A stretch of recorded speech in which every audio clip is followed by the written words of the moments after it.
So once we've done our search then, and we've clicked into a profile, we then move down the page and we come to the summary. This is another hygiene factor that can also really tip the balance in your favour. Use this area to reinforce your headline, to really make a connection with people and demonstrate why you're the right person to either handle their career or become their trusted recruitment partner. What makes a good summary? Well, firstly, have one. You'd be surprised that many people don't. And many that do have a summary use it as a mini CV, or they include only factual, historical information. Don't fall into this trap. I guess this area should be like your CV, if you're looking for a job. Otherwise, you don't need to tell people that you're a self-starter who works well alone or as part of a team. You don't need to tell them about your day-to-day activities or any other gubbins that you might put in a CV. This isn't what this is for. Here's an example I've come across of a recruitment consultant using their summary as a CV.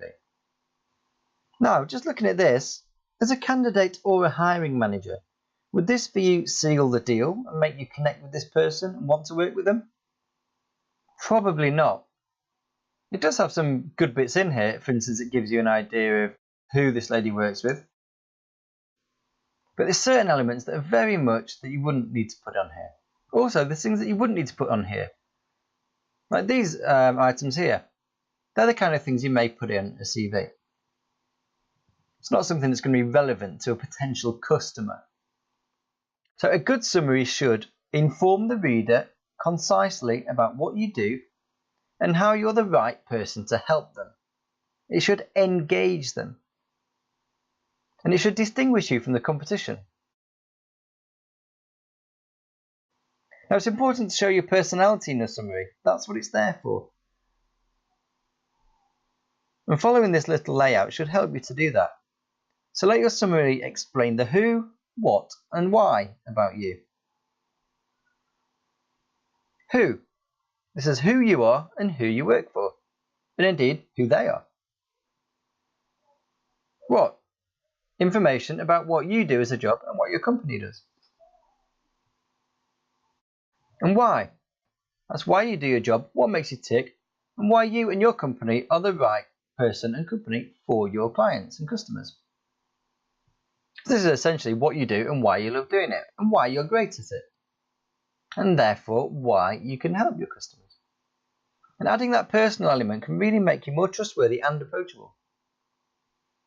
In terms of layout, short paragraphs and bullet points are always good. Make it easy on the eye. You don't have to force your profile into bullet points, of course, but if it fits, it can be better than long, unwieldy paragraphs. Going back to that example I showed you, it's difficult to read as it's a huge paragraph or just a huge list without any formatting.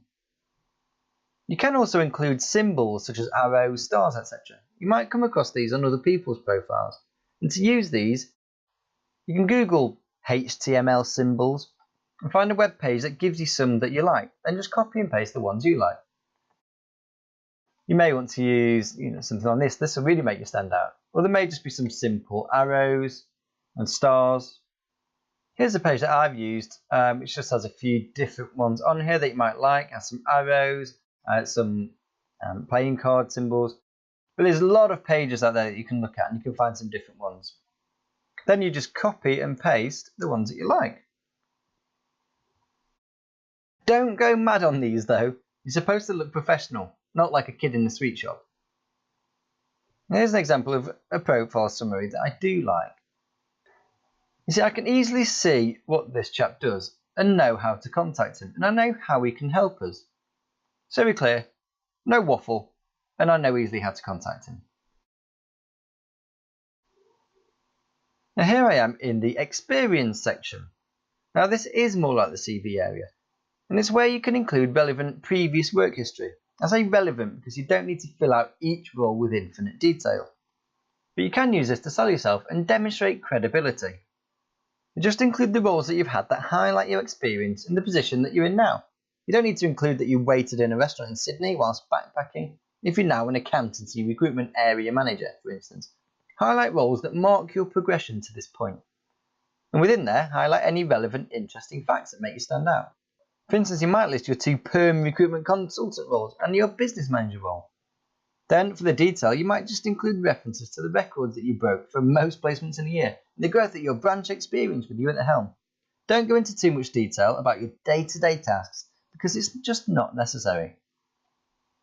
Do though make sure that you attach each role to the right company, like this chap's done here. When you're editing your profile and you're adding your company name into the field, you should see the option to select it from a list. Of course, this is most important for your current job, but it should be done for the others that you're listing too. With your job title, make sure your job title is descriptive of what you do or did previously in a role. Be descriptive. You have 100 characters, use them. Remember, the job title field, including previous jobs, is indexed by LinkedIn, so it will make you appear in matching searches. And there will be thousands of people with the job title recruitment consultant, so make sure you differentiate yourself with your specialism and anything else relevant. And that's it for the basics. Next, we'll look at some other tools that you can use to make your profile stand out even further from the crowd.